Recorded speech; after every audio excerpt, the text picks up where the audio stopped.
So thank you all for coming. I want to welcome you as the curator here at Gallery AWA to our inaugural exhibition.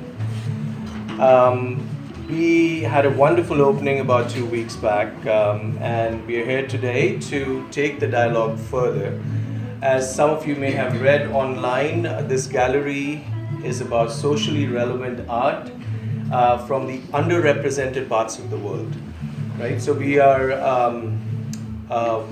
started on this journey of exploring the issues connected with the Batey through my good friend Rodney Leon, who's going to be moderating the panel discussion today, who took me to see Samo's work.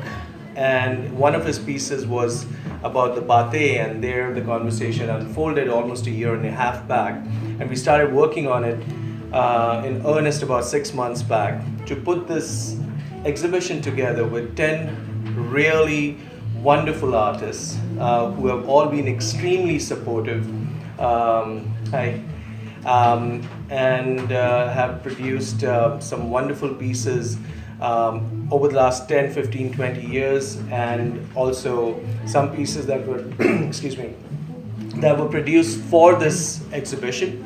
So what I'd like to quickly do is just go around and introduce the artists, and then introduce Rodney, who's moderating, and post that Rodney will take it over and identify what we are going to be discussing today. The objective is to take this onto social media and not to use a very heavy word, but start a movement of sorts where information on the Batey and the happenings at Batey are then shared with the population at large. And all of us here who are part of this exhibition are very passionate about discussing the different facets and aspects of what is happening with the Batey. So let me first start with, I guess I'll go alphabetically, which would put me at Samuel Augustine. That's Samuel Augustine. You will see several of his works outside and here in the gallery. And of course we have the book and a listing of all the pieces in the white envelope if you would like to know more about individual pieces. Then Tara, who we'll be waiting for, but Tara Boirard, her pieces are the Sucre Amar and right at the entrance. Those are some of her pieces, another one here and a piece near the door. She should hopefully be joining us. Then Patricia Brintle, a wonderful, wonderful person, and thank you so much, Patricia, for all your help, your guidance, your advice. She is such a giving soul, I can't even start describing how much love she has in her. So, Patricia, thank you. Right on. Michael Brudin, he's, I'm guessing he hasn't made it either. Fritz, these are his pieces here. He called at about 4 o'clock this afternoon saying that he had an emergency and he would not be able to make it from Virginia. Then we have Frank Robest. He left us 3 years back? Yeah. So can't really connect with him through normal channels, but I'm sure he's with us in spirit. I mean, his work, that piece in the middle, and these pieces here. Beautiful. Beautiful work, yes. No doubt. Gina Sampson. Wonderful Gina Sampson for her wonderful essay on the Batey and her wonderful pieces at the entrance. Randolph Samilan, who, thank you, your pieces are so inspiring. The 3 of them that you see here, one right in the center of the table. And then the ever vivacious Willie Thorbett. Thank you so much, sir. Thank you so much. I appreciate being here. Thank you so much for inviting me, no doubt. You're welcome. Thank you, brother. Thank you for coming. Appreciate that, man. And of course, Jean Walsey, with his wonderful pieces here. Icon. So, one of my heroes. Yeah. Welcome. Yes, Welcome. Yes, brother. Yeah. That's his first Not drink. true, man. He's This always cat, like man, this. decades, I said, that's man. not the alcohol, that's his No, first no, drink. no. Warren, you know, guys. So, on to Rodney Leon. I mean, I consider him a dear friend of mine. I've had the good fortune of working with him on one project, which I'm sure all of you here have heard of or are familiar with, which is the Arc of Return. He'll tell you more about it when you meet him later after the panel discussion. A very powerful sculptural piece in the United Nations Plaza. He was also the architect and artist behind the African Burial Ground Memorial in near Wall Street. Yes. And a thinker, an intellectual, an artist, a creative person, and we've had some great dialogues. Part of the reason that this exhibition is here is because of Rodney and of course Samo and then all of you. He would be moderating the session, which the discussion is definitely slated to last between 60 to 75 minutes, right? But you're welcome to get up and refill your bamakud and your wine and let the ideas and emotions flow. And we are videotaping it, so it's on the MacBook there. Just an FYI, and it's also being voice recorded here, so that we kind of remember that that's where the camera is, because we must take this onto social media. So with that, I would hand it over to Rodney. Rodney, thank you. Thank you, Abe. My brother. Okay, thank you. Yes, sir.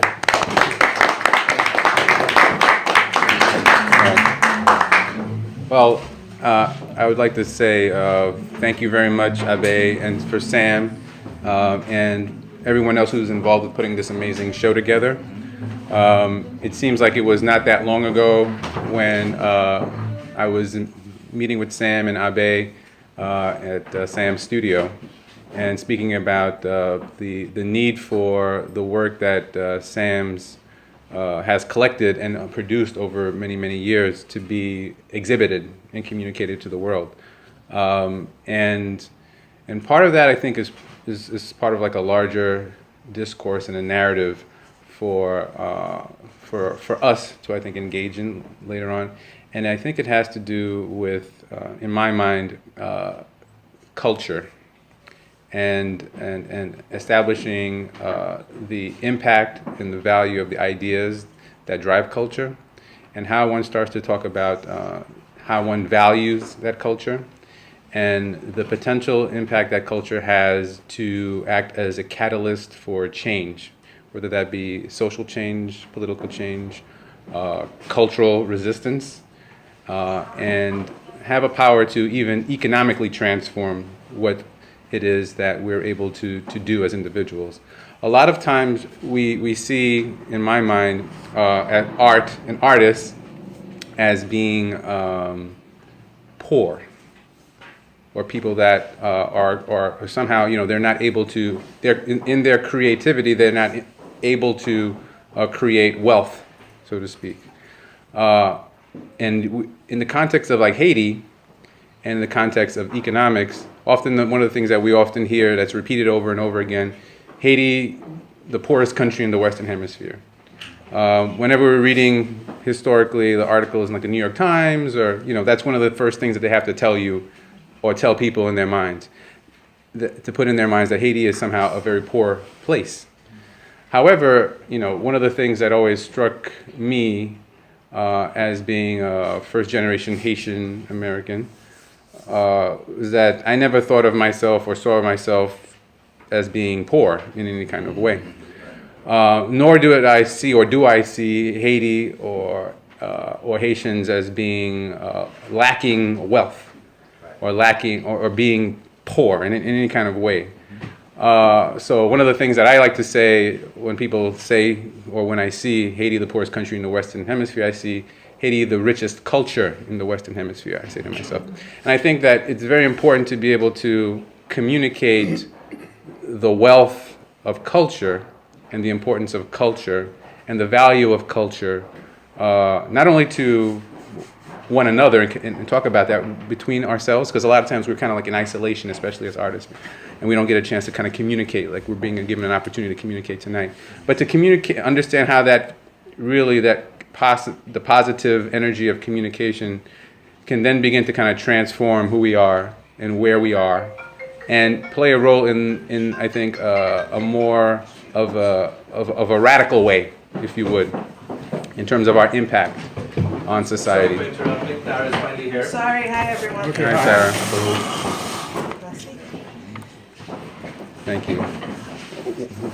One of the things that I find interesting, my training is in architecture, and one of the things that we have all observed is the way that our environment is been transformed over time. People call it gentrification, and one of the things that's fascinating for me, as being somebody that was born in Brooklyn and raised in Brooklyn, is to witness the transformation that has taken place in places throughout Brooklyn and throughout New York over the last 20 to 30 years. Many of my good friends for many decades have been Haitian artists. And I can remember a time that was not that long ago when many of our artists were working out of studios in Dumbo. Yeah. Okay? And going to friends' studios, and you know, it's almost like a place at the time which was essentially abandoned and left behind, which was colonized or occupied, I should say, by the artists, right? And became a space that, through that energy, drew people to that place, drew people to that space, okay? And over time, we can see how that energy creates a kind of like a transformation that then other people are able to capitalize upon to create wealth and to create opportunity and to build and to control and to establish power over the physical environment. And they use art for that. I mean, think about it. Soho was the same situation, which happened in Chelsea, which happened in Dumbo, Greenpoint, Williamsburg. Who starts it? The artists, right? The artists with their ideas, the artists with their energy, come to a place, they transform. It's not even necessarily the physical environment. They transform the energy of the place through their creativity. And then wealthy people are drawn to that, right? And what is the first thing that a person that becomes a millionaire or a billionaire does in order to establish themselves as, or one of the first things that they do? They try to collect art. Yes. Yes. They try to establish for themselves a position or a connection to those ideas. Because truly it is the ideas that have value, right? And it's the ideas that have power. And it's the ideas that shape the world, right? And oftentimes it's the ideas that are taken from the artists, right? More often than not, controlled, and then given a certain kind of value, right? And ascribed a certain kind of hierarchy, a cultural hierarchy, through which then society is able to like move, right? And kind of establish a kind of like I would say kind of like a pecking order almost.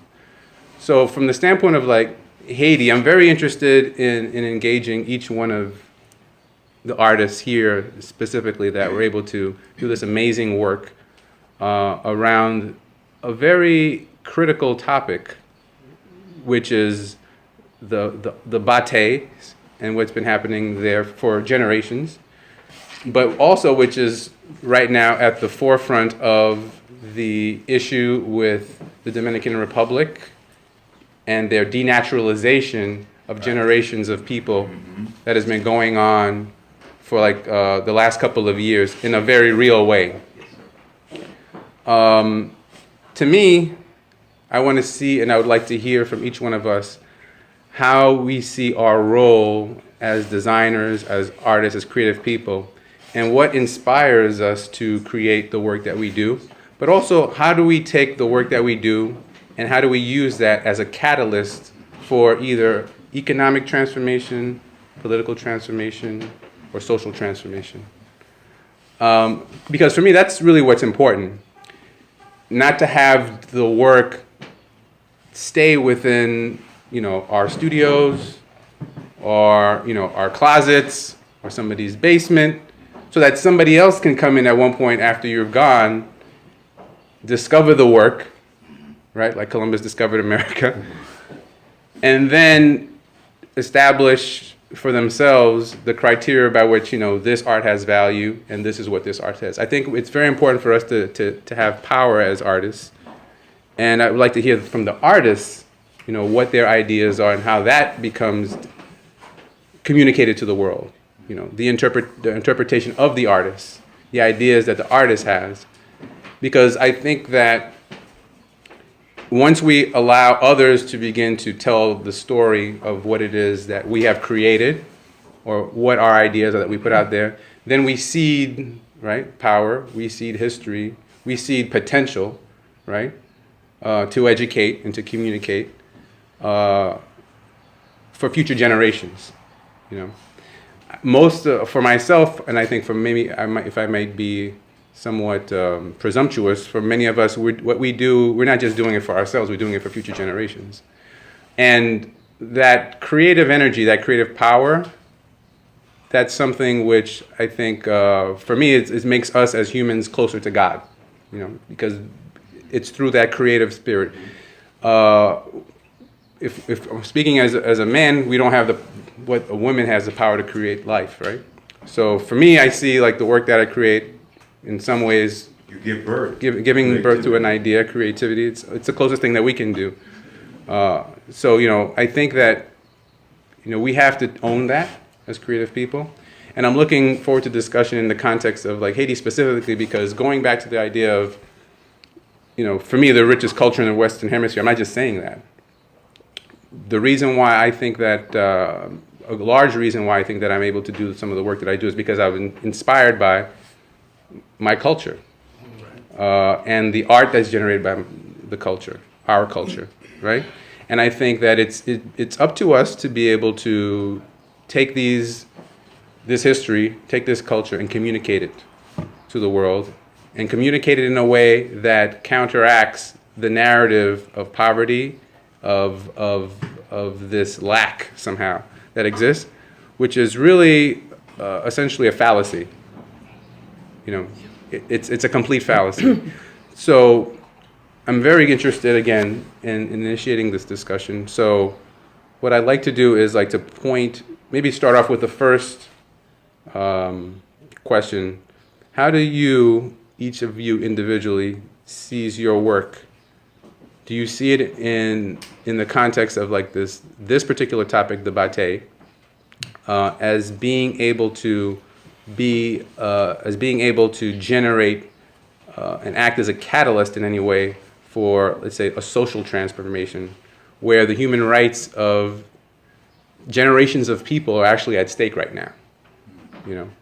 There are people right now that are, this is not abstract, this is like very real. We're not dealing with like abstractions, We're dealing with like very real social situations which have really significant human rights impacts on people that are living, right?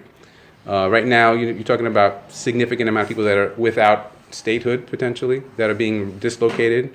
People that are of Haitian descent, but are for all practical purposes are Dominican, right? Who have never been in Haiti for maybe 1 or 2 generations, who now have been dislocated physically from these environments and are in a state of like limbo. So how do you see the work that you've created as potentially being able to communicate that or act as, in some ways, that point of social transformation? Is that something that you've taken into consideration, or is that something that you feel that your work can actually do? So I'm going to take a step back, and maybe we can kind of go around in a counterclockwise fashion, or we can kind of have a kind of like a dialogue. Patricia, would you like to? I'd like to give you the honor of launching that response to that dialogue. Back in the olden days, when people didn't know how to read, the culture, the religion, the stories were passed on through art. So if you go into the churches, you'll see all these glass windows, and that's how people learned, without even knowing how to read, the history. Therefore, I think that as artists, we are keepers of the history. We tell history, and when people that will come after us will look at our work, that work will tell a story about where we are right now, and what kind of life we have, and how our emotions are, because that's what art is, total emotion. Going to the Batey, a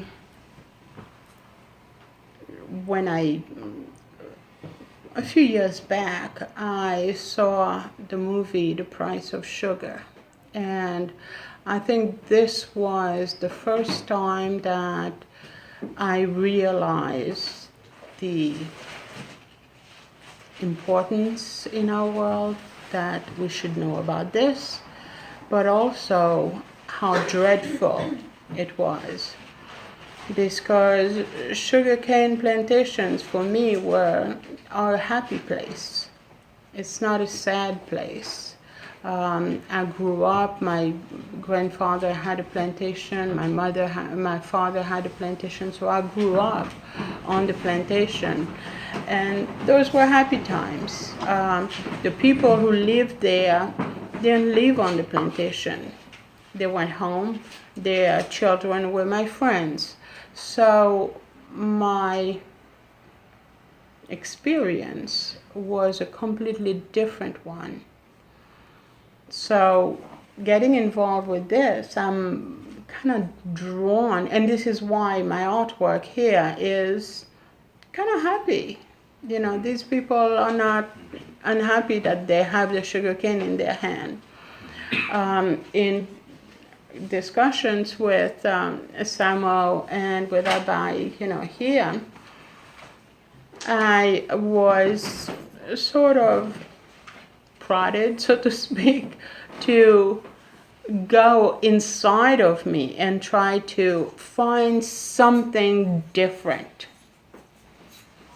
So I created this one, and it's interesting that it should be just juxtaposed, into... I read your mind. And the sugarcane, for me, I kind of try to put myself in the place of the sugarcane, so that represents the sugarcane, and I'd like to believe that it is a she. And she is fighting the machete. And she sees her juice, her blood, is clear and sweet to the others, but to her it's red. Like all of us, We don't see our blood, but it's red. And it rests in the white heart, which is the sugar, the final place. So it was very different for me to do something like this. I had to go very deep inside of me to do this, because it's completely different than anything that I've ever done. The connection with the Dominican, I do have a connection with the Dominican Republic in that my father was one of the people who was sent by the president on mission to go and get as many Haitians as possible during the Perry Hill massacre and bring back as many Haitians as possible. So there is this connection for me. So I kind of went there. Mm-hmm. And I find it exciting and extraordinary that I was able to do that. And I think getting something out like this, as you were saying, creating, is really something that all of us artists have. And this is something that we are leaving for the people who come. Because in the future, people are going to look at this and see the signature, look at this and then see the signature, and they're going to try to put two and two together. But it is a story that is being told for future generations. I'm glad that we're having this discussion, because as I told Abai, before, the first step to fixing something is to acknowledge that there is a problem. So once we acknowledge it, once we put it on paper for the future generations, then it's only then that we can change it, and then we can do something about it. Did I answer your question? Yeah, I think that's really, She really answered. yeah, I think it's very personal for you having an actual experience, which is an extension of sort of the historical context, which goes even further back than probably many people had experience with in terms of the relationship between the Dominican Republic and Haiti, in terms of like the exploitation of like labor, and also in terms of like your own particular experience. Exactly. And I wonder to what degree like your experience being raised in essentially like a sugarcane plantation, and your experiences and relationships with the people on the plantation is similar or is different than, let's say, the conditions or the experiences of people that are living in sort of like the Batey environment. Do you see there being more of a parallel, or there are also some kind of divergences there in terms of like what's happening in a Batey versus what was happening in your the plantation that your father or your parents were involved in? I think that the similarity certainly is that everybody's cutting cane from morning till night.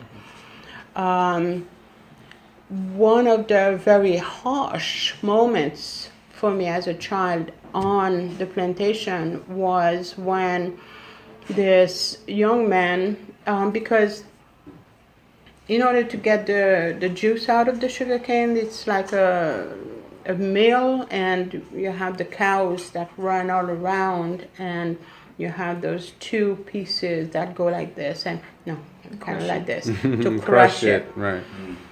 So this young man was taking the cane and putting it, and and then he turned his head talking, and then his hand went through.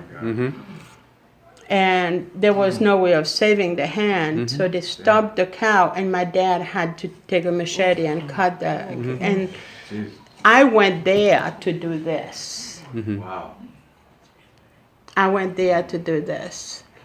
So it's so many different feelings, I mean, I felt it was awful for this young man, but I felt a lot for my dad that he had to do this, but it was either that or, he would die.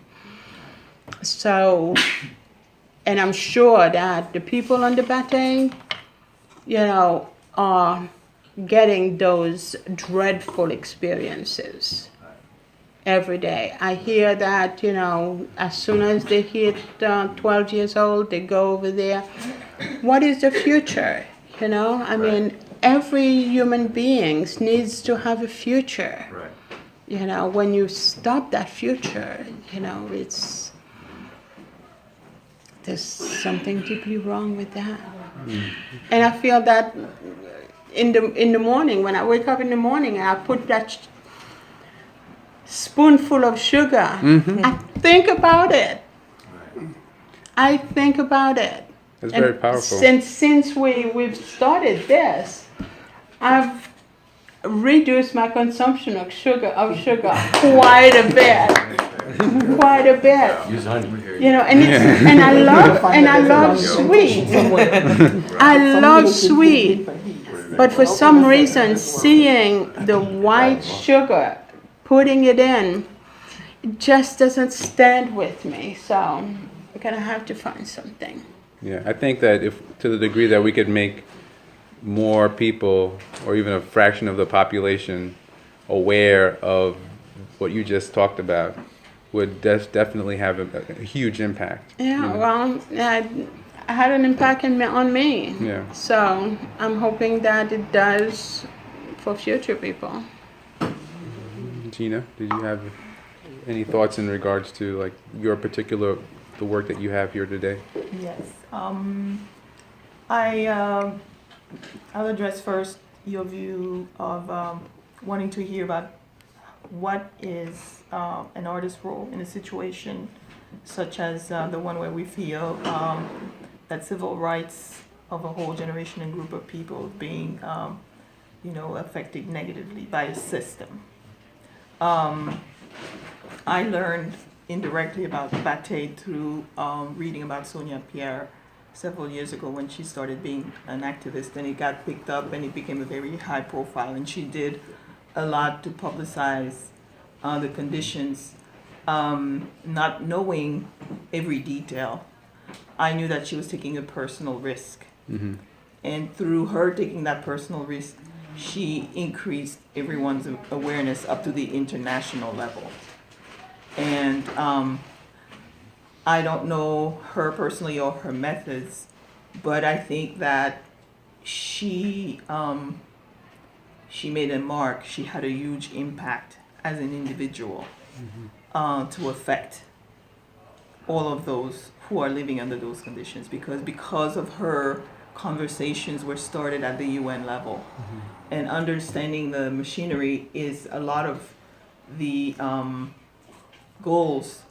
If you want change by bringing attention, you don't have economic leverage, you may not have political leverage, but if you have enough support and you amplify your message and you get it to the United Nations, you're getting a high level conversation started, and you're kind of forcing people to take a position. So it's through her work, and I want to honor her today in that sense. I don't know where she's today and who is following up in her footsteps, but I know there are other groups after she made the issue become one of prominence that picked up, the thread and continued the conversation in different directions. So, I was thinking about her in particular when the issue came up here. As an adolescent, I read some Haitian literature that addressed the history and the massacre that took place in the beginning of the 20th century. And, I think about the history between our two countries that share an island. They have a shared destiny. And it was a history of wanting to establish a separate identity on each side of the island, continuing a thread that started through colonialism, and therefore not having control about where the thread started, but you have to live with it today. And the fact that, Haitians crossed the border and occupied territory twice since independence, I think it still affects how the two countries interact today, even though it's never discussed. But I think it does affect how Haitians are treated today in the Dominican Republic. And I think Dominicans have stronger feelings about that history than Haitians do, because a lot of Haitian children and families are not going through the same level of schooling that kids in the Dominican Republic are. And so they're not aware of that baggage, but that baggage is affecting them today. So, when I made this artwork, I made it with the idea that I wanted to abandon the type of work that I was doing before and really put in place something that addressed the particular situation in terms of the materials that I use, in terms of the creative choices, the colors, and the content of it. And so, if somebody looks at it, they're going to say, it doesn't look like the work that you usually do, which is similar to what Patricia said. But I said I had to abandon the other creative ideas and kind of focus on this subject and try to come up with a new way of talking about it. Not at the level of Sonia Pierre, but I definitely have to complement, echo, and amplify the work that she's doing and honor the kind of activism that she was doing. The essential message that really I take from the Batey situation, and the way that I think about it as a moral, economic, social, political issue, is to come back to what you say, value. Because in our dealings with other people, we convey to them our perception of their value. We are a pack. I'm not using the word animals, I don't mean that as animals, but we are social people. And it means we are built for hierarchies, and hierarchies imply assigning a value. And by definition, if you want to change the value that is assigned to a group, the value has to be asserted to be different than what's been assigned. On both governments to date in their interaction, seems to me that the way they're addressing the situation is they're both assigning low value to people who are in the Batey situation. I think Haiti, unfortunately, because of economic issues, because of government structure, they kind of gave up the idea that every Haitian has equal, worthy value that they must retain for the wealth of the country. They're willing to let Haitians go out of the country as immigrants to the Bahamas, to the United States, everywhere in the world, including the Dominican Republic. The ones who are more educated or who are able to leave under certain conditions will end up in shores where their value is recognized and where they have an opportunity to integrate with the societies that they're joining. There were discussions in the Bahamas about whether or not they should deny citizenship and services to Haitians for economic reasons. They haven't done that for decades, but in the 21st century, they started feeling the strain because of the numbers. And they started having those discussions. So the pressures will arise, and they're coming from the fact that we are leaking like water out of a basket into different neighboring countries. And it puts pressure on certain countries. With the Batey situation, Haitians that are going to the Dominican Republic for Batey are different from the ones who are going because they want to escape the political situation, who are going with an education, who are going with economic means. They're going under conditions where their value is going to be very depressed and it's not going to be defended at the Dominican level or Haitian level or international level. And I think that today we have defined standards of human rights, of economic opportunity, of educational opportunity. And having a child, a 12-year-old, go to the Batey does not meet those standards. Everybody knows that. But it's not being defended vigorously everywhere. And so we have to ask why. It's not something that we have to argue about. We know it's established. Everybody agrees. So why isn't the action taken? There are international laws about population movements. That's why we have conversation about Syrians moving into Europe and how it's going to be accommodated. Why is that conversation not taking place between Haiti and the Dominican Republic at the government level? These are the first level of responsibility before you blame the corporate interests, before you blame the lack of education or the lack of means. You have to talk about two governments who know that situation is going there. And because it's low value people, they don't have to make the extra effort. Do you think that it's possible to leverage your work or work in general to be able to communicate these kind of contradictions? Because all of us have been following to a large extent, to the degree, the political dialogue and discourse that's been occurring during the presidential campaign, which was initiated on a somewhat demagogic establishment of Mexicans as being somehow overrunning the country by Donald Trump, and that narrative that's was precipitated that talked about mass deportation, not recognizing the validity of the citizenships of generations of the descendants of people that have been living here for like generations.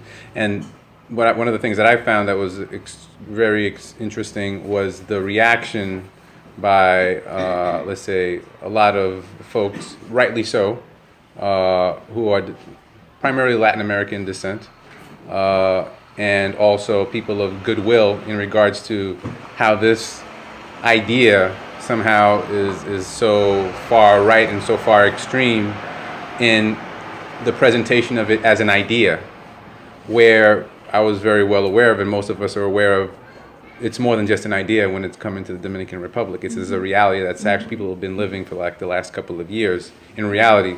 So where is the extreme backlash and where is the defense of the people that are experiencing this right now, essentially in Latin America, because these people, for all practical purposes, are Dominicans of Haitian descent, in the actuality and the reality of it in their lives right now? So is it incumbent on us as people of goodwill, Haitian descent, as artists, to point out this contradiction or use the skills of the medium that we have to communicate this in a way that is undeniable? Because somehow the idea of it is more genders more of a reaction than the reality of it when it comes to like Haitian people that are living it on a daily basis. So I mean, what are your thoughts on that? And as a kind of follow-up, I noticed that your work that you exhibited here, it's almost a work as an architect. It's interesting because it's using a medium which is very architectural. You're establishing perspective using like a collage. Like, what made you decide to speak about the environment that people are actually living in this kind of like condition? In terms of the spirit of the work, I think I wanted to convey that it's not like we have to establish the validity of why we feel the situation in the Batey is unacceptable. It's more like the standards exist and they're being disregarded, and that they're disenfranchising a group of people. And when you want to disenfranchise people, you deny them the opportunity to vote, education, identity, recognition. You cut them off from the larger world. You don't give them an opportunity to voice their concern. You deny them a forum to speak and to be heard. You deny them the opportunity to participate in society. So that's basically what's going on.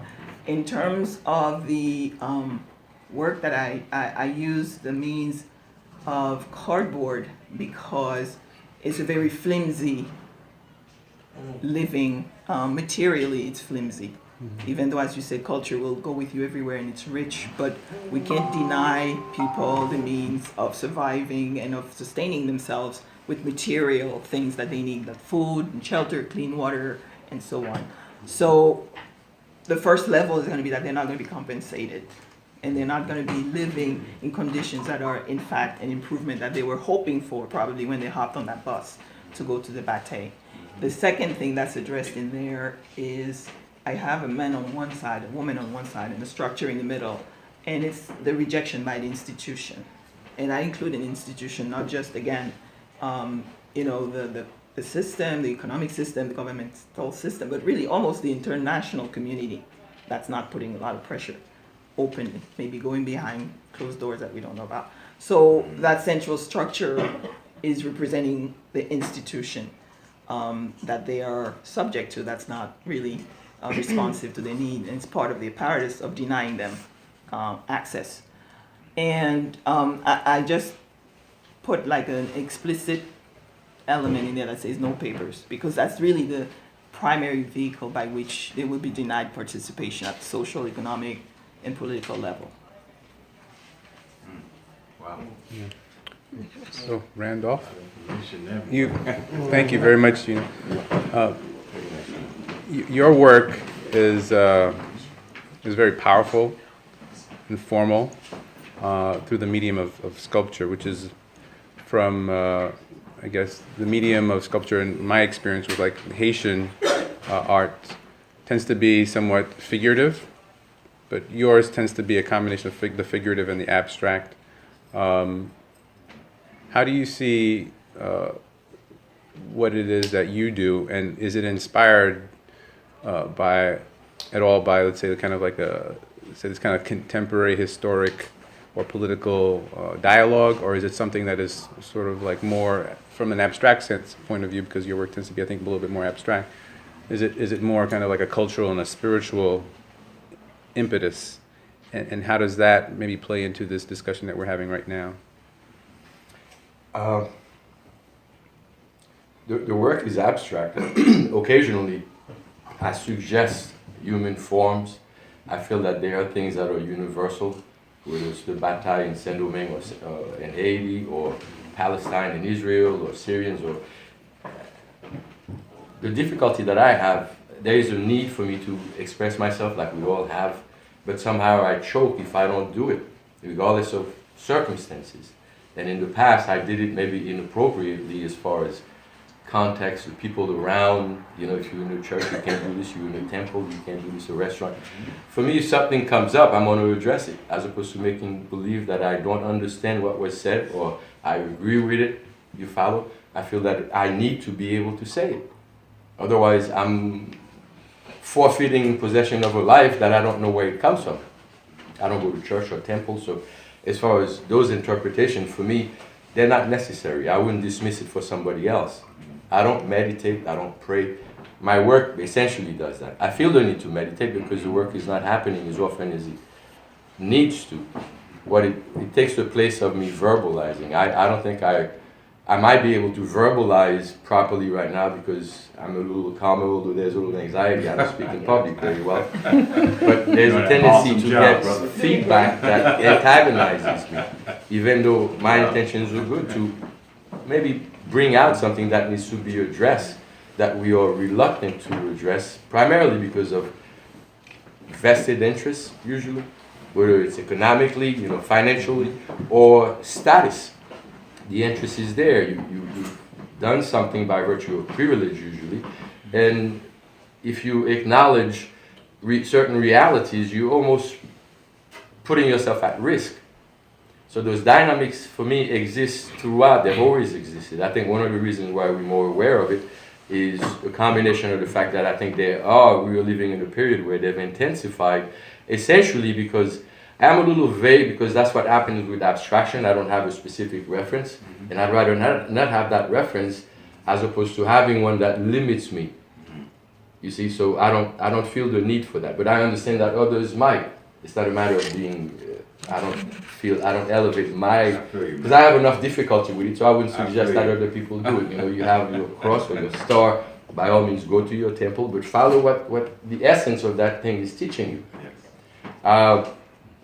So the superficiality, the things that we wallow in, the technology for me is a good example of it.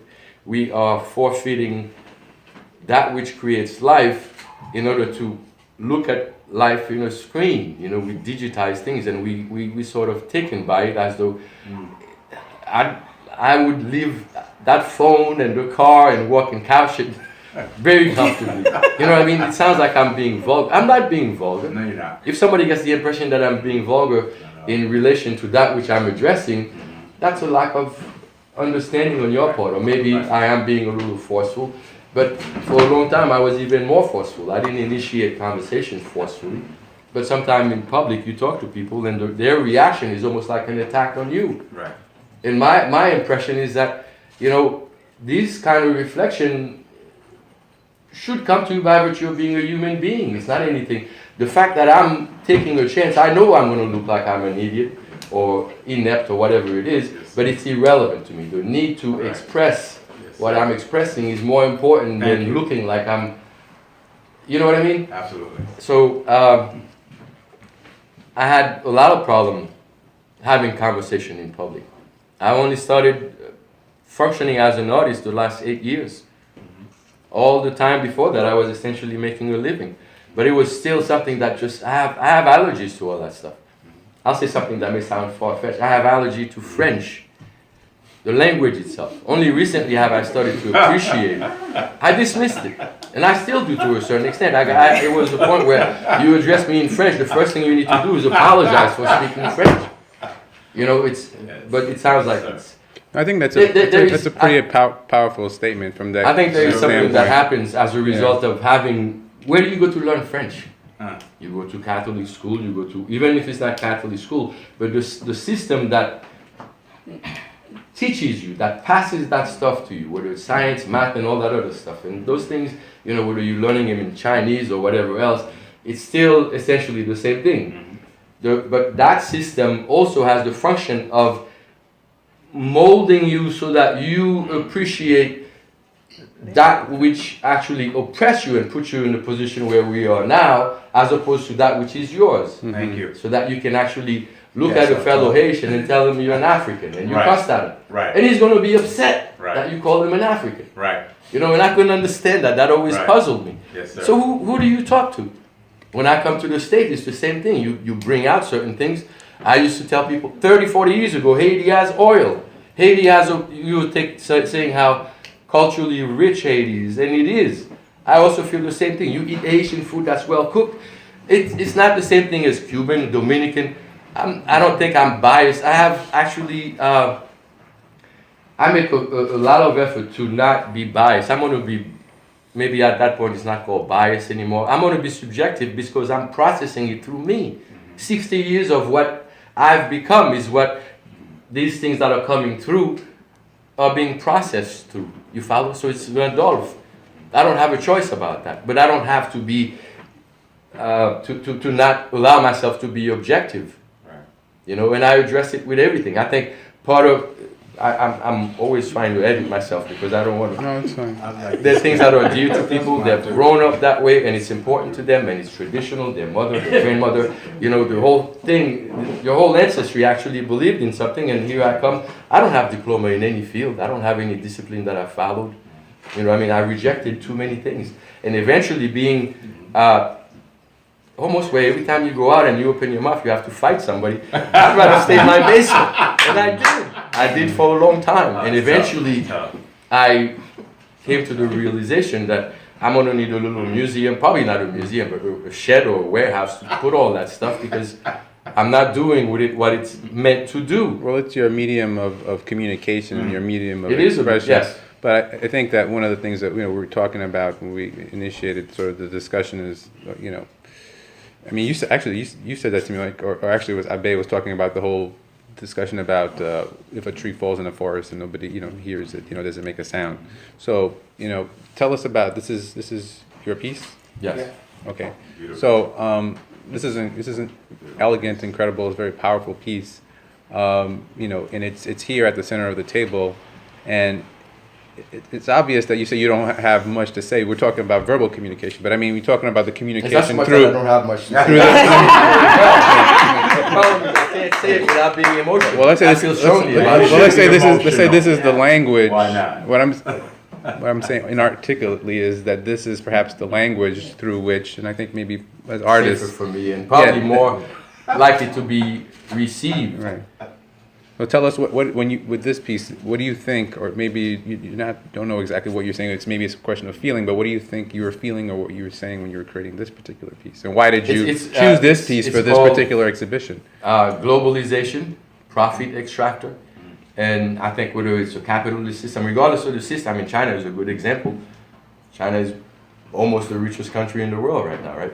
So it doesn't have to be capitalism. I think that capitalism epitomizes that particular aspect of it, where we actually, everything is a commodity, whether it's people, water, everything that is essential to life is something that you can make a profit out of. To me, that makes no sense. See, I almost want to say how I feel about it, but that's a mistake because you know what I mean? It's not, I can't do it, but certain words for me are amplifiers. And the fact that I've rejected, I went to school and I should have been able to have a better vocabulary, but I rejected it. I An amazing vocabulary. It's easier. Man, you are articulate. Go ahead, Yeah. intellectual brother. Do your thing, man. I'm learning from you, man. You're teaching us all, man. Go ahead, brother. This is Your sort thing, of a baby. cornucopia. You know how you have this thing that has fruits sir. and all this, like a bread basket, Yes, and sir. and the bounty of the earth. So this is significant of that, or symbolizing that, and this is probably essentially significant or symbolizing life or. Well, it's earth. phallical, so Yeah, most life of my in work itself. has that in there, but Yes, both sir. parts, which is primary to life. So I don't Thank see you. it's not. I don't think it's it's pornographic. a beautiful thing, brother. And this is essentially. I wouldn't be here, or you wouldn't be here if it wasn't for that. That's So, correct. Thank Yes. you. Let's give praises to them. The, Come on, this is Sir. essentially the profit extractor, Yes, in the sir. sense that we're elevating this. There is the tendency to make it come across as though globalization is something that's good for all of us. It's not. It's good for a few, and it's always like that. Regardless of where you are, whatever is happening right now with the oil in Haiti or gold, whatever it is, if they start extracting it, most of the people, there are very few people that would benefit from it. And it's like that everywhere. So this thing is essentially vacillating, and it's going to puncture. There's a tremendous juxtaposition between this sharp needle point thing that can just make it go away. Wow. And the direction of this is a function of how much we participate. Yes. And I decided that it was important enough for me to participate, even if I had to do it verbally. Yeah. It's not something that I'm doing for. I'm not trying to be harsh, but just to give you a sense, it's really more for me. So maybe it is selfish. I don't think it's selfish. It's okay. You know, it's like when you go in a plane and they tell you, if anything goes wrong, put your mask on first, and then you can take care of the little baby. Even your baby on your lap, you need to put your stuff on first. And I'm doing it because there's something in me that if I don't do it, there are actions that I see, there are things that take place, and I know that it's a function of circumstances that create those things. You see, it's not, we have a tendency to feel when you see to think that when you see somebody behaving crazily or, you know, doing weird stuff, it's them. There's something wrong with them. My first impression is that this is somebody that is, it's a byproduct of the environment. The environment is toxic. Yes. The food that you eat, the drink, the water that you drink, the air that you breathe, the thoughts that we have. Yes, sir. You can see it. We plugged in. Yes, sir. We plugged in. Yes, sir. I try not to have this thing on me, man. I have allergies with a bunch of stuff, you know, so it makes it difficult. Well, I mean, I know the importance I of dig wanting, you, man. of sharing. You know what I mean? Sugar is part of it. And I try to find a way of doing it that people are not likely to throw rocks at me, and we can talk a little bit. We don't have They to- learn from you, my brother. but you know, I Well, there think was a time when I had to dodge That's it. always I opposition with artists. You know how that I think you gotta. I mean, I think this is something. This is something that It's the system. it's a larger discussion. You're talking about, like, you know, I mean, it's an extension of like what it is that we're discussing in terms of like it's that there's a parallel between the relationship between a kind of larger economic system and how there's a kind of a precarious condition that we're in right now in terms of like the systems that we have are not really sustainable in their current form, and in that exploitation that you're kind of talking about, even though there are some that are benefiting from it right now, potentially, you know, if it doesn't transform itself into something that's more sustainable, then nobody's going to be able to That's right. benefit at all. I believe that, you know? but I believe that at an early age. Yeah, and I That's think what- that being able to kind of like, how do you start to like universalize that? And right now, maybe part of that discussion in regards to the Batey has been sequestered in a way, specifically around like the relationship between the Haiti and the Dominican Republic. But in a lot of ways, it's really like a microcosm of kind of like a larger discussion that needs to happen globally in terms of like sustainability, so to speak, in terms of like how it is that we engage not only our relationships between each other as humans, between countries, but also how we have a relationship between ourselves as humanity and the environment that sustains us, or the world that sustains us. And how do we start to, you know, I think internationalize that discussion so that we see it as more of a kind of like a human condition that we can empathize with. Yeah, you make connections with Right, groups that have the exactly. same sentiments or the same intentions. Yeah. I think that probably we have, as I mentioned, different experiences of Haitians going to the Dominican Republic depending on their socioeconomic status. There are people who know that if I'm traveling, I'm going to go get a visa, I'm going to purchase a plane ticket, I'm going to have my papers. I don't have to worry about not having papers because I demand papers. I would not go anywhere without papers. And my parents, who were also educated, made sure I had papers when I was born. And I don't move around without my infrastructure, which is my wallet, my credit card, my passport, my papers, my visa, my money, whom I'm going to see, where I'm going to leave, where I'm going to go, is there a phone line, what's the next airline ticket, and where is the Haitian consulate. We're carrying that with our education, we're not even aware of it. So that's like a shield. And I am sure that the same experience would not be someone who is responding to, everybody show up at that corner at 2 o'clock, there's a bus leaving for the Dominican Republic, you're going to be hired by somebody, and you don't exactly know the town that you're going to. Even if they tell you the town, you may not end up there. And you're just grabbing the clothes on your back and deciding who's going with you.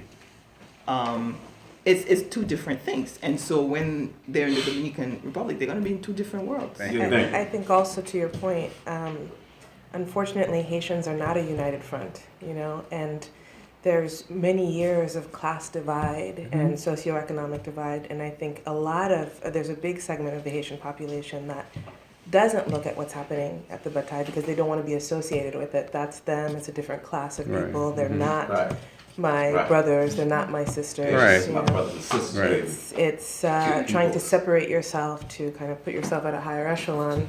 You know. Do you see like there being a kind of contradiction in regards to this idea of having a Haitian identity or claiming yourself as a Haitian, but at the same time not claiming the overwhelming majority of people of Haitian descent happen to be black and identify with their African roots? Right. And if we even Yep. look around at a lot of the work here that inspires us beautiful. as artists, So powerful. it's really an So expression African. of that So black. African roots, whether that be the people themselves or the rituals of the culture or the Vodun practices that drive a lot of like what a lot of the artists traditionally from Haiti are able to do.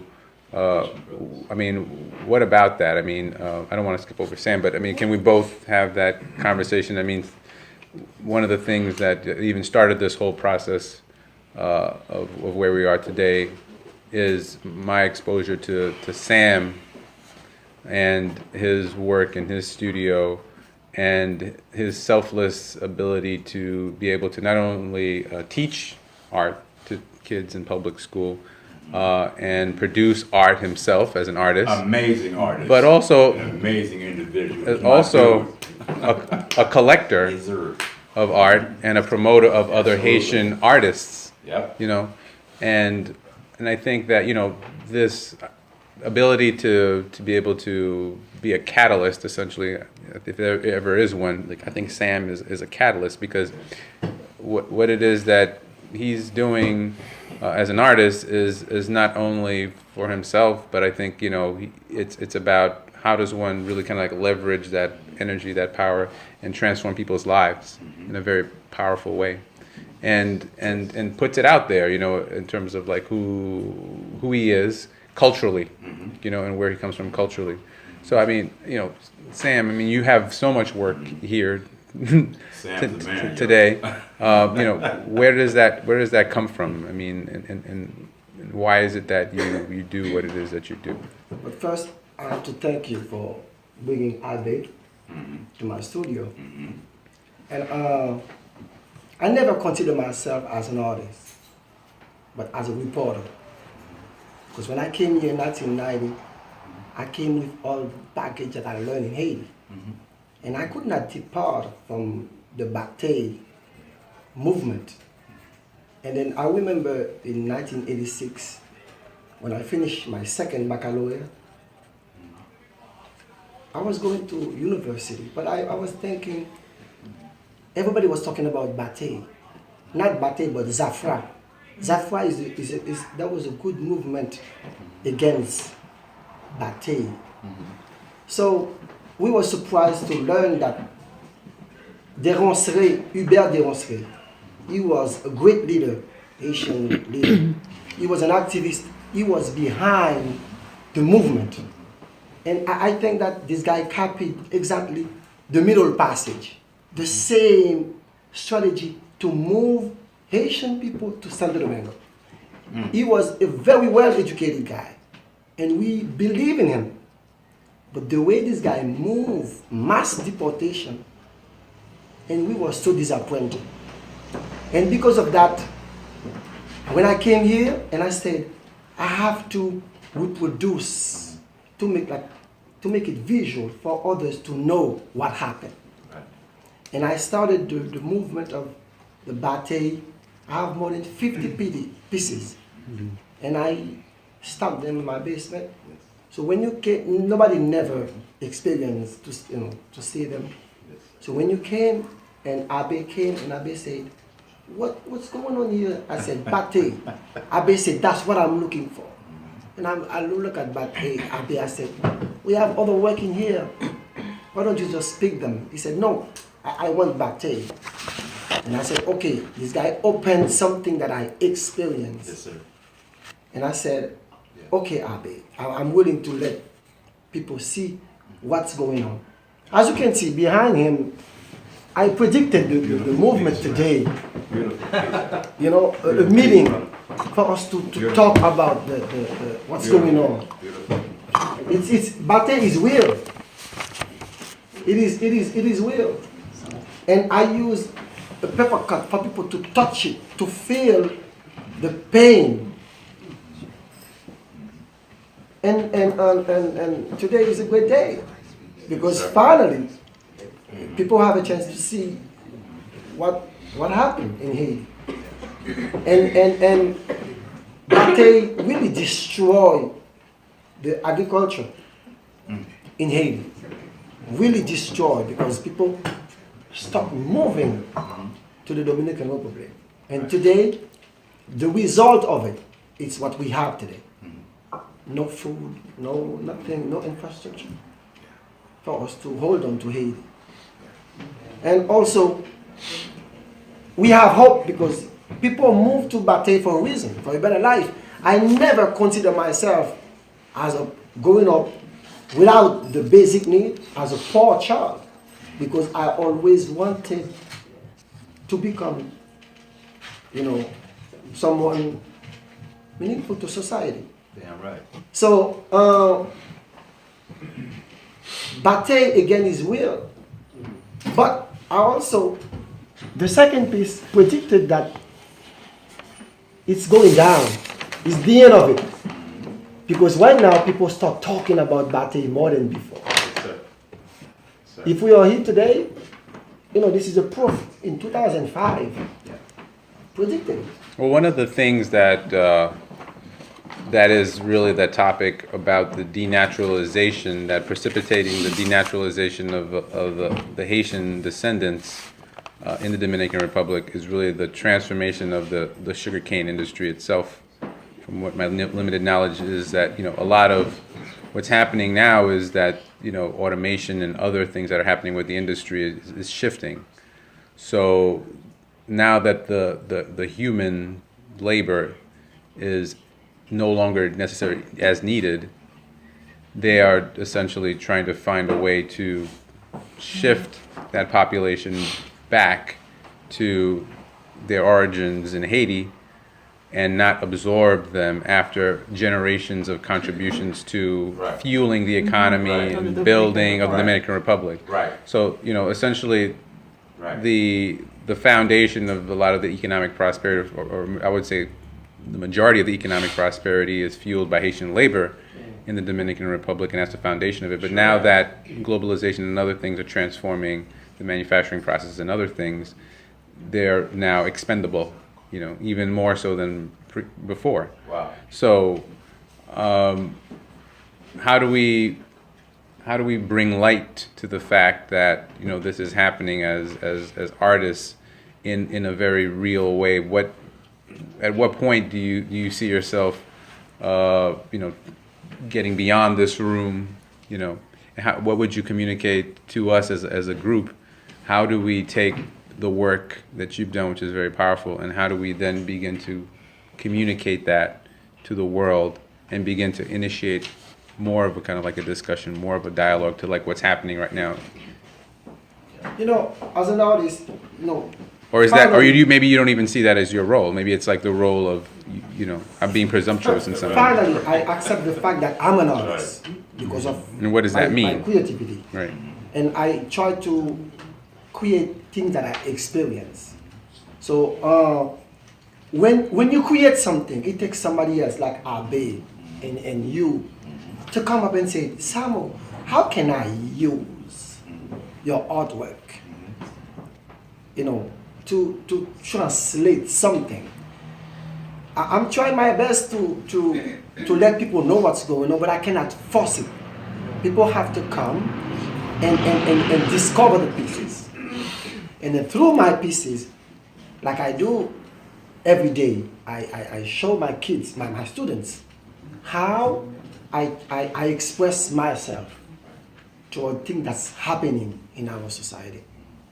So I strongly believe that art is the venue, and we can use art to show others what's going on around, and I think it's possible. I've always felt strongly that. You want to Go say? ahead. That you said something about wanting to be a journalist, and I think that they're very close. They have almost the same function.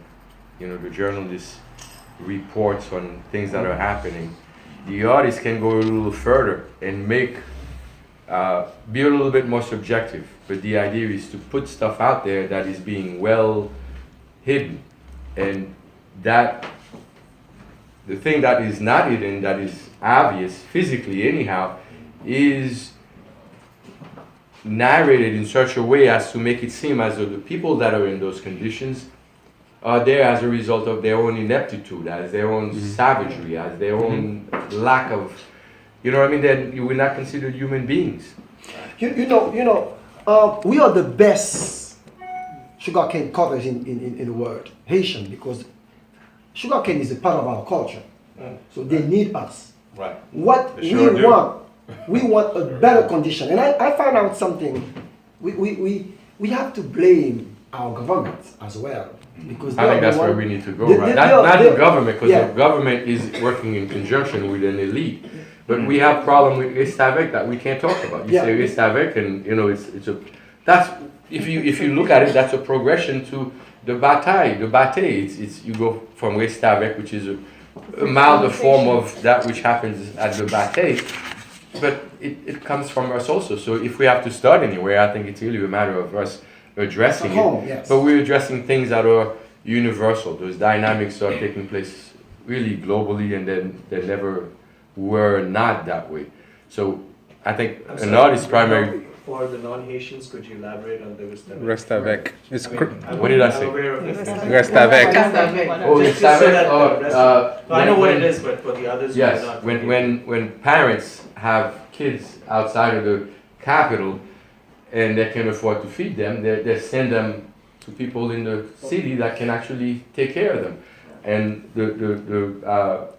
They What give would you them call as it? they give it to the family as a gift. As a household help. Yeah. Right, They, and you- they bring the child and they becomes a say, domestic. "Here, I'm Right. giving you this It's like child." slavery. Like, Yes, it is. That's exactly Yes, what it I'm is. suggesting, you know. But some Yes, people it do is. it a little. You don't sound cute, but slavery. You have the Yes, it action is. of being conscious and take care and nurture that human being that you have possession of their life, you know. Or you can just treat them like, you know, come and take my shoes off and bring me this, and Right. Which know, is and what abuse happens them. most of the time. which is Right. characteristic of human beings. So for me, Yeah.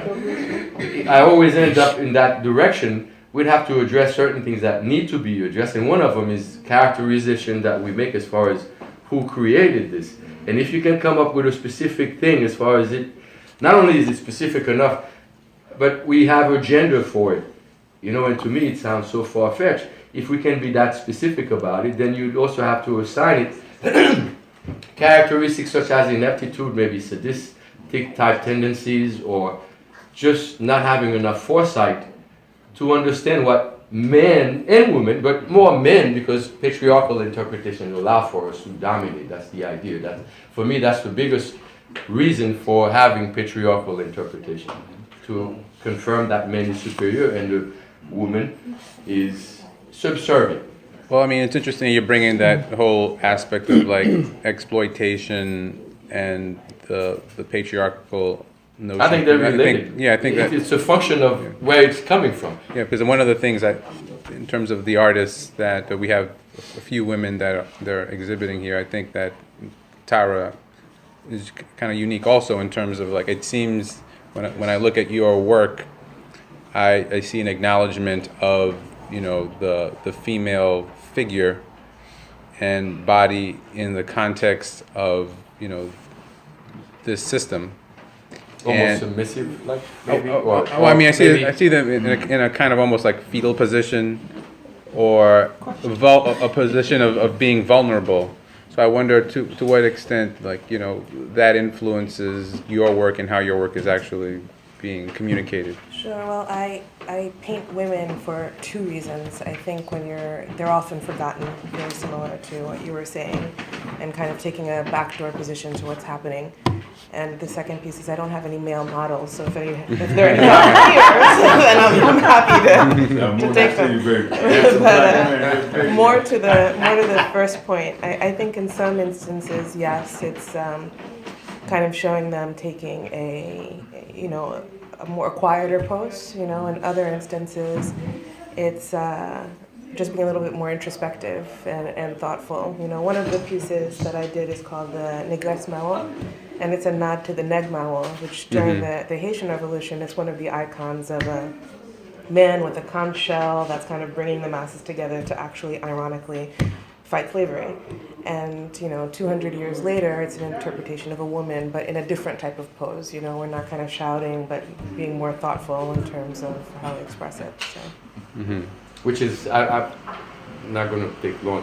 I think that's where we need to go as men as well, because there's a tendency to be dominating and brutal and very quick and fast and it seems to be a lot easier for the female to be more nurturing, obviously because of the process of creating birth. You carry something for 9 months, it comes out, and you know what I mean. But we do need to allow that kindness, that empathy, that thing that comes to women much more. It seems to be a stronger trait in the female than in the male. But that's a function of societal norms also.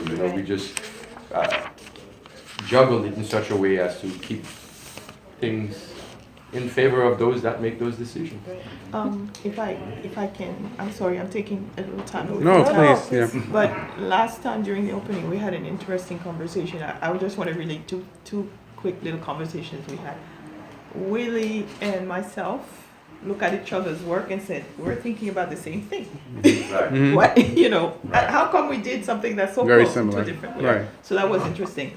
And then Tara and myself and Patricia had a small talk, and we were not talking about our own artwork, we were talking about Samo's artwork.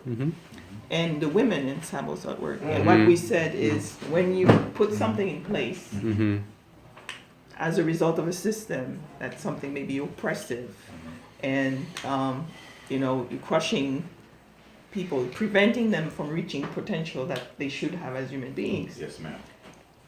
It's meant to preserve the status quo. It's a desperate effort. Every measure, oppressive measure, is a desperate attempt to preserve the status quo. But it's always a dynamic thing. It's never static. It's never going to stay the same. And nobody knew when Obama was born that he would be president. Nobody knew when Bookman was born as a little boy running around barefoot, that he was going to lead an uprising. Nobody knew that Martin Luther King at 12 years old, that he would become someone who's going to speak in Washington and give a speech that we're still repeating today. So somewhere in the Batey, there are leaders that are being born. So I said, we can't count on that. We have to have our responsibilities, as people wherever we are at any time. But we also have to know that these are not sustainable, and there's going to be, always change that we can't predict. It's our job to do the change that we can affect, but we also know that, people put these things in place, but there are going to be some challenges to them, and eventually, situations topple. They always do after a long time, they're not sustainable. I mean, we just had that kind of conversation. Living outside of Haiti, I want people to remember. I want Haitian people here and others for Haitian to remember, for others to know.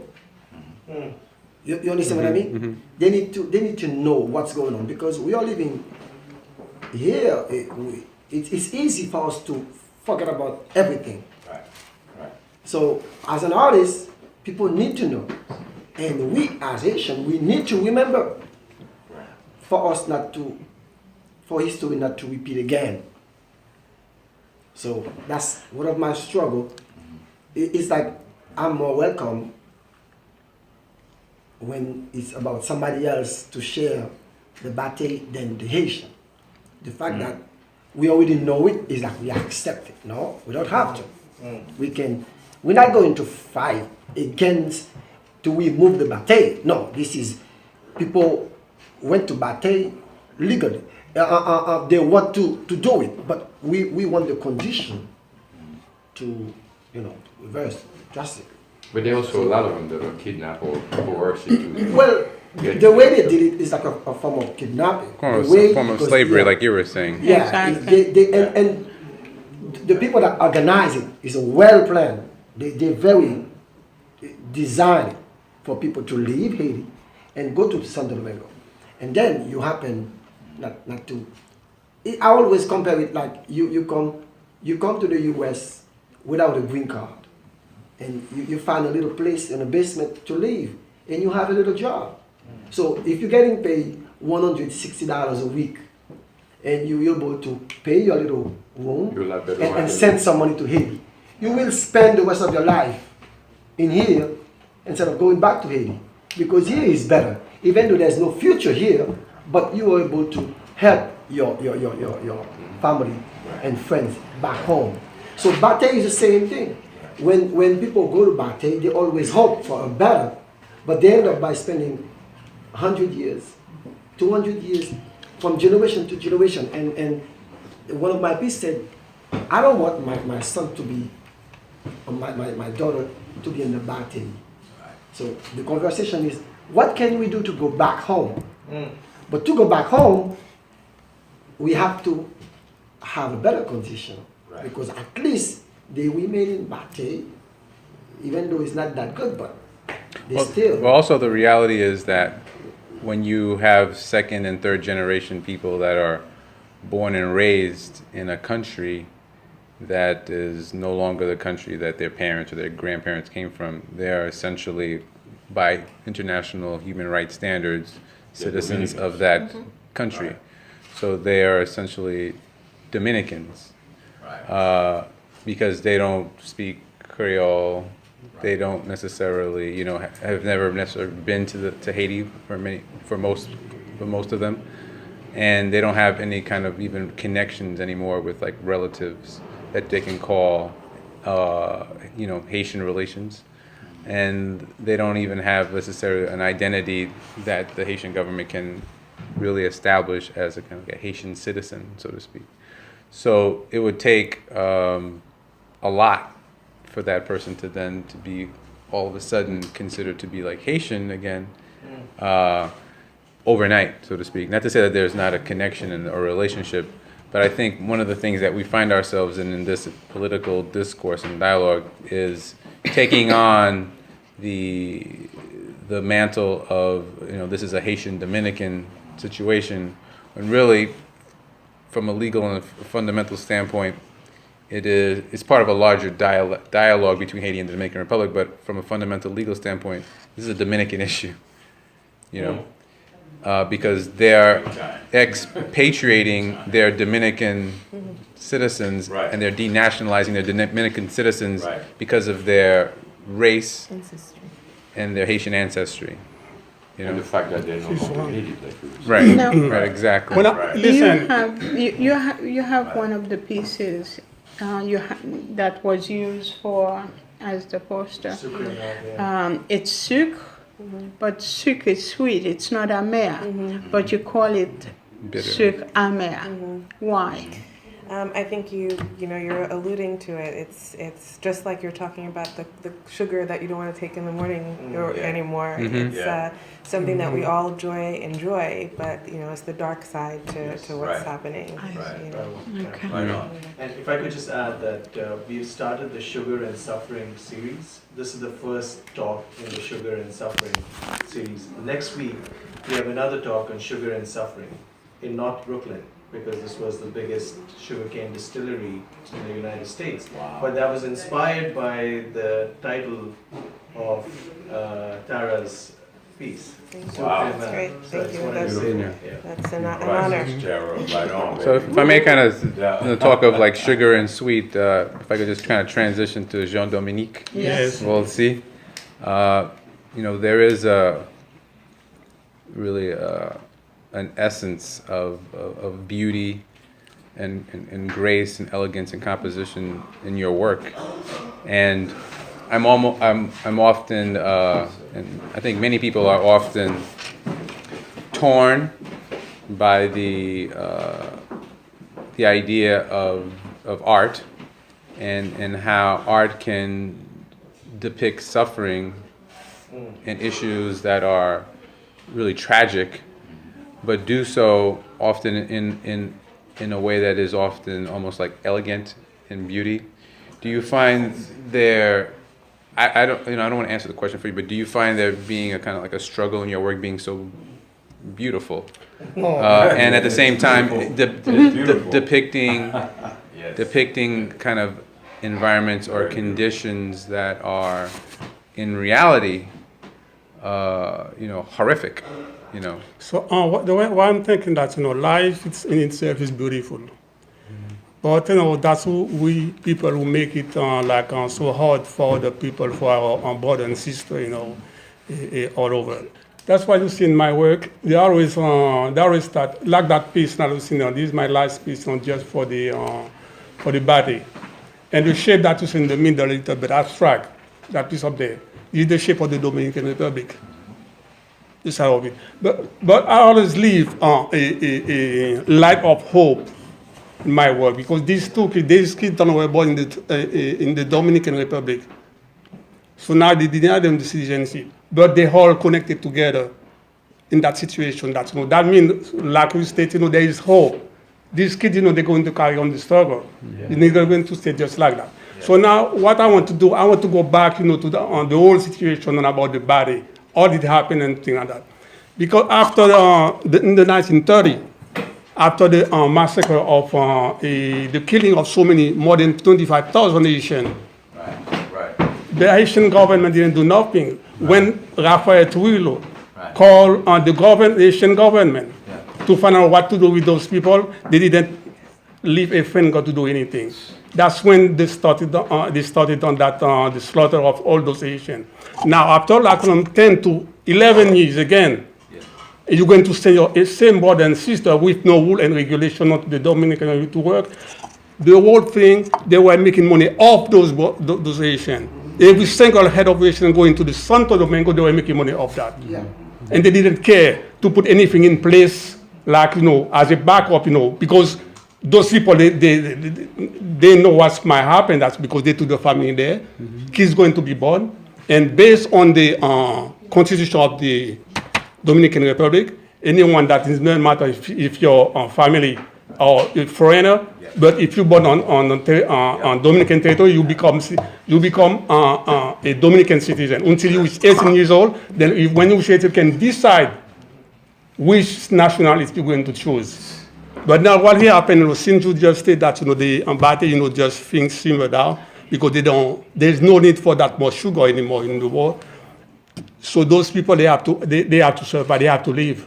They're not going back to Haiti. Some of them, a bunch of them left, recently, more than 35,000. But those that are left, those, who were born there, and with the family, and they have, what they go to into the cities, looking for work. Mm-hmm.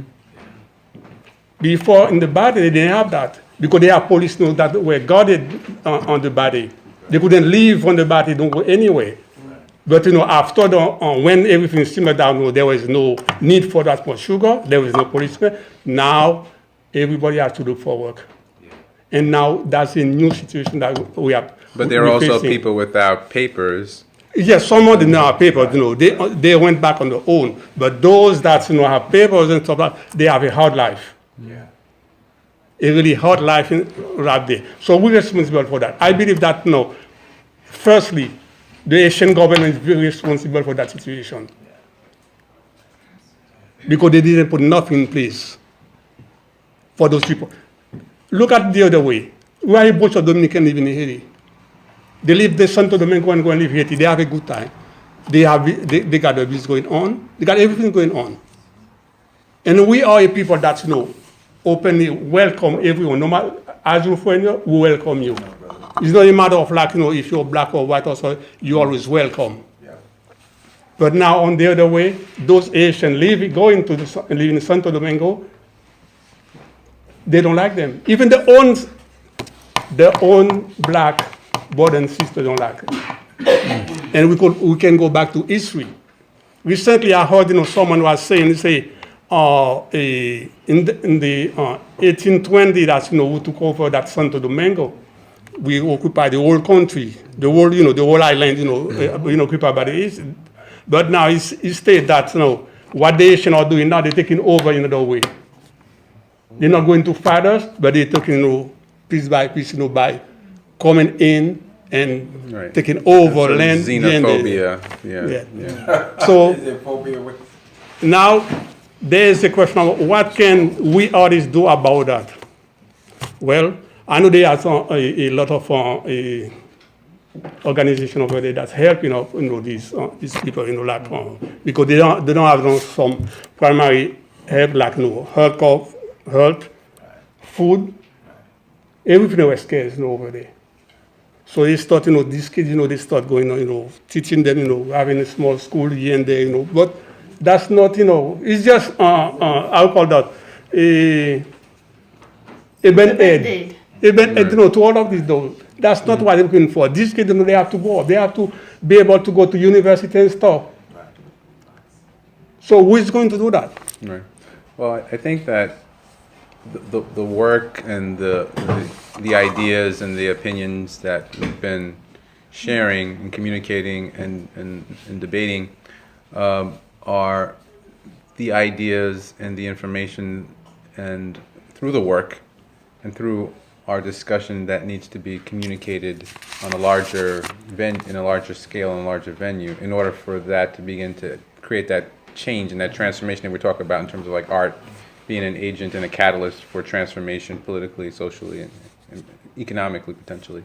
And I think that Abe, we had spoken about being able to then maybe take this exhibit and then establish not only a kind of like a social media platform, but also a larger platform of exhibition that will allow these ideas and then this dialogue to take on more of a life of its own and begin to maybe impact that dialogue in a very like real way. And I think also through art is this sort of like a universal language. Yeah. So it also initiates kind of like connections between people which transcend differences a lot of way.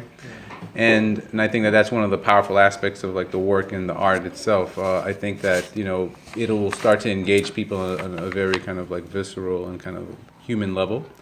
And it also opens people to ideas and communication in a way that maybe the New York Times or a television or a commercial or something else is not going to be able to do. And I think that for me, it's about like it's how we kind of we started this whole conversation. Like, how do we, as artists, begin to to take control of the power that we have as creative individuals, to use this in a way that can then begin to kind of create those kind of like transformations. And be a catalyst. And I think like even Sam was saying that maybe it's not like our responsibility to kind of like do it, but we can kind of like light the match, if you use it kind of like an analogy, or we can kind of initiate that kind of transformation, so that we can then begin to spread light to this condition and this situation and begin to have an impact. Like a real kind of like impact. But that situation, we talked about the Batey in Santo Domingo, but further like in Brazil, that the same situation they Asians are going through.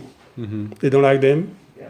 They are killing them. Yes, Venezuela, same thing. Venezuela, Thailand. Yep. Many countries. In fact, that's what Rodney and I had spoken about. But please go ahead. So this is what we can have that connection. We mentioned that before. We can have that connection before the organization. Those fighting for the right of those people. They're connected, because when they put their hand together, that's they're going to hear their voice, and something going to happen. Absolutely. Because doing this just on your own, that's one group is not going, it's too weak. I mean, there's a famous example of one stick breaking easily. You put a lot of them together, it becomes it becomes strong with some force. And when we started talking about this, the whole idea was that this is not a one-off exhibition. It's actually going to be repeated every year. But there is a social context to it which goes to many countries. Wherever they make sugar, whether it's Venezuela, whether it's Brazil, whether it's Thailand, whether it's India, there are social injustices that happen in sugarcane, in the sugarcane industry. And the idea is that you take the Sugar and Suffering series, because it's not called the Batey in Brazil, but it started with the art of the Batey, and then it's repeated.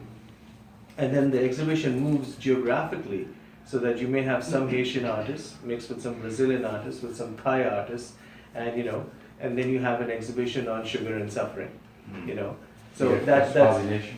excuse me, Cross-pollination. cross-pollination and literally pollination, yeah.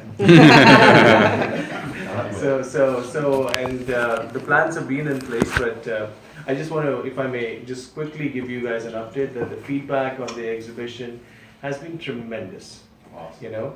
We've been already featured in the daily news, as some of you may have already seen. We didn't reach out to them, they picked up on the news. We've been featured in the Green Pointer, which is, it always starts with the local media and then it gets picked up on the city level, and then hopefully the state level, and then you keep going from there. And I haven't really pushed the message out to the collectors, the buyers, because I wanted to get the panel discussion and all of us together, which is being recorded, and that's going to go on to an online platform that Rodney referred to. And but whoever's seen it has been ecstatic about the pieces and the fact that the pieces are mixed. The spread is between different artists, so it's not Pat, Samo, Tara, like that, but it's and they really enjoyed the diversity of styles between all of you. So I'm gonna, Brittany's doing a great job in kind of keeping you all of you and we're gonna keep you posted. We're gonna keep you posted. And but back to you, Rodney. I just wanted to fill in very quickly on that. Well, I wanted to thank Abe again and Another for round putting of this applause. together, using this space.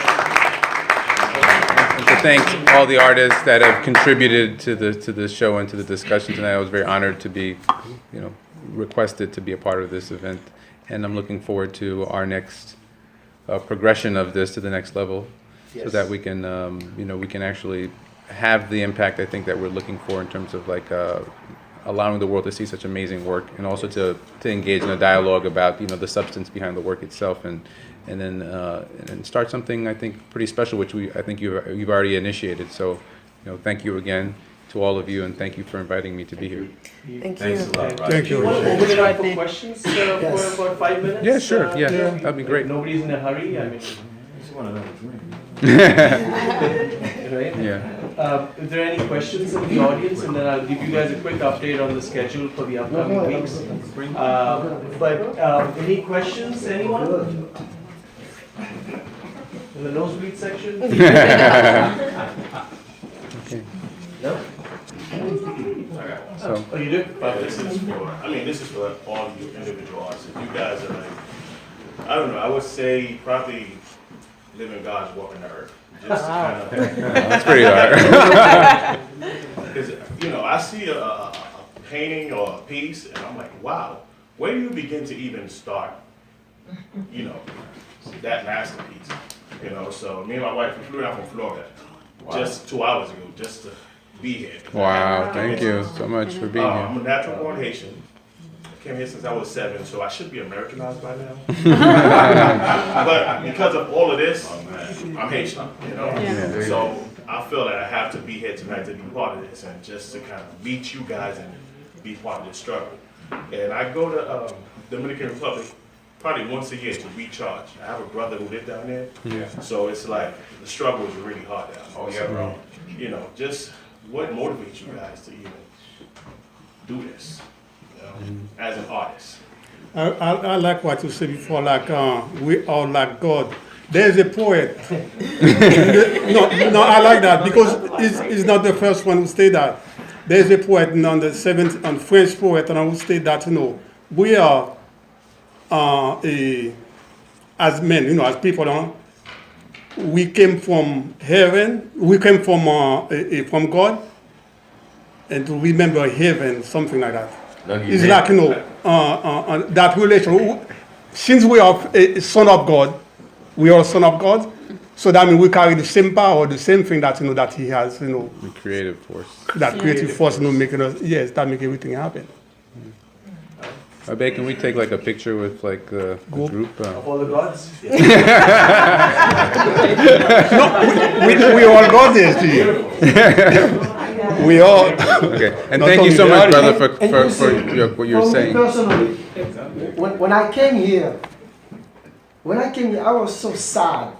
Even though I came to reunite with my mother, because I didn't see my mother for almost 19 years. My mother came here to bury my father in 1974, and I was a little boy. So now I met my mother again after 19 years. So when I came here, and then finished school in Haiti, and then I live in the basement with my mother. So now all my experience in Haiti, they just came down. They came back. So, and I said, I need to find a way to visualize everything that I experienced without a mother, without a father, and what's going on in Haiti. And then I started to do my Batey. So I did not create them for people to see, but it was a reminder as a Haitian for me to always remember what happened, and then to share it with others. Right. But it took me like 14 years for people to start seeing it, and that was it is a blessing for people to see what's going on. You don't have to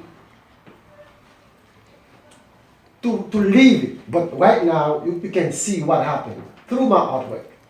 So wherever I go, and I always explain it to my students, it is real. Batey is real. Yeah. When you bring some information, they could not believe what's going on. More than how many 100,000 people cutting the sugarcane in that condition, but they still remain Haitian, regardless. They're still practicing the culture. Yeah. And that's the big part of.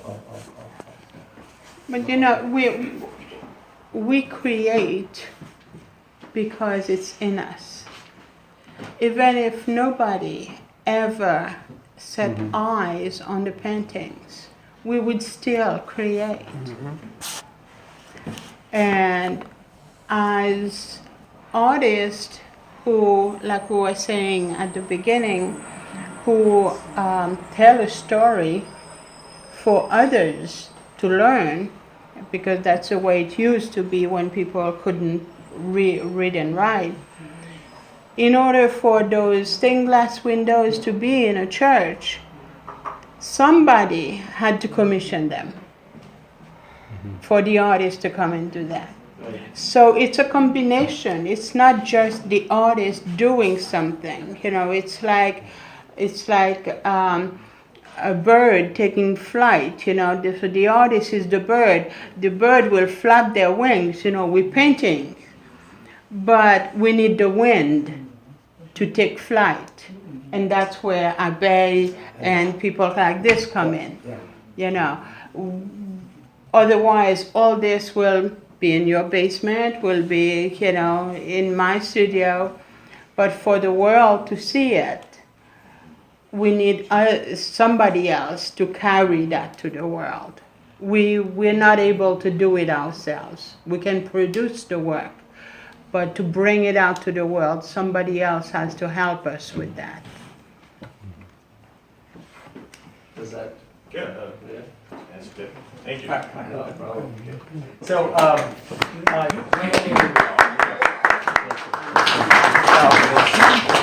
big vote of thanks to Rodney Leon for 2 hours of, I don't know if you guys realize that it's actually 10 past 9. So Right, fast. for the last 2 hours. I like that. Right? And I could go on for at least another 2 because there's so much It's serious, material. to talk about. And I just want one quick procedural announcement, calendar announcement. May 4th, we have the Sugar and Suffering Part 2 with the North Brooklyn chapter. Also, an update that we are trying to get Bill Haney, who directed The Price of Sugar, who was sued by the Vicini company out of DR, and the padre the priest had to leave the country, etc., etc. So we're trying to get him here. We are also reached out to Democracy Now!, Amy Goodman, who's somebody I've known for many years, to talk about this. So instead of it being every 2 years in the New York Times, I don't know if you guys noticed, October 25th, 2015, October 23rd, 2013, October 24th, 2011. Every 2 years they have it on the calendar in white saying they're right about it, and then it goes away. So we're trying to do all of this, but please reach out to your friends and welcome from Florida. It's really wonderful to know that leave your cards here so we can put you on the mailing list for events at the gallery. Most of the events, I would say 95% of the events are free in that there are no tickets even for the screening of the movie. The one other thing which is on the, help me with the pronunciation, Gustavak? Pat had spoken about this in one of our first meetings, and I can promise you that that's definitely going to be another series that we're going to have because it has international connections. It's not just in Haiti, it's not just in Brazil, it's not just in, it's everywhere. In the developing world. Yeah, in the developing world. Yes. Yeah, well, since you're moving to different countries and since you're moving to different countries, I know there's a lot of other Haitian artists who have different perspective on subjects. Yes, of course. But will you be able to incorporate them? Yes, of course. Yes, absolutely. Because I would want to be part of it. But last time I was here, I told you I Yes, that's a joy. Yeah. In 2009, I was in DR. I had a chance to visit Batey, and I started some pieces there. But unfortunately, I was not even aware we were going to have a show. I would love to be part of them, so I have strong interest in that. And I can assure you, this is only one of a series that is going to keep happening because this gallery is all about social relevance. And we're going to keep repeating that. And as the pieces sell, which they will, which is a good idea because you want to get the word out. And as the gallery gets bigger or multiple locations, yes, of course. That's the idea. That it's not. We did a call for artists, as you know, even for this show. And we chose 42 pieces. 42 pieces in total. So definitely, please. I mean, I've also informed others who have asked the same question that keep us in the loop. And we are not a gallery on the other side of the river where every wall is white and you wear gloves and have to put on a fake British accent. It's a laid-back place, but we are serious about the business of getting the word out. We are also serious about the business of art. That we are not stupid about it, but it doesn't drive the wagon. It doesn't drive the bus. It is a passenger on the bus, but it doesn't drive it. What drives it is making a difference. And I want to end this by thanking Rodney again because Thanks, Rodney. Thank you, brother. Thank you, brother. Please hang out for as much time as you like drinking the barbecue. Thank you, Samu, for the barbecue. Yes. Yeah. Thank you. All right. Thank you again. Merci beaucoup.